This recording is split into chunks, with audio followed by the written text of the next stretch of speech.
аэропорттағы кино енді кино ғой ол.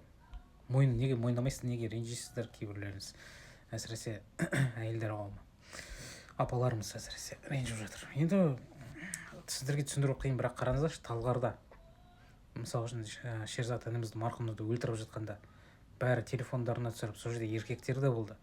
Неге шықпады? Ол жерде бәрі шынайы болды ғой, міне. Ешқандай кино емес, көрдіңіз ба?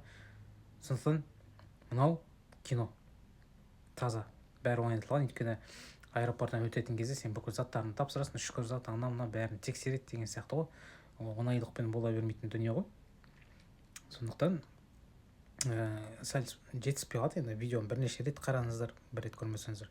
Одан кейін 5-6 сағаттың ішінде президент марапаттайды екен. Бірақ сол 5 сағат, 6 сағаттың ішінде жиналып жатқан қауымның жаңағыдай ащы шындықтарын естігісі келмейді екен. Болмаса бір жер жанып күйіп жатса, ол 5-6 күннен кейін барып оянады екен. Кішкене қисынға келмейтін әңгіме, жаңағыдай Тасмағамбетовтың косягын жабу үшін ойлап тапқан. Болды, басқа еш нәрсе емес.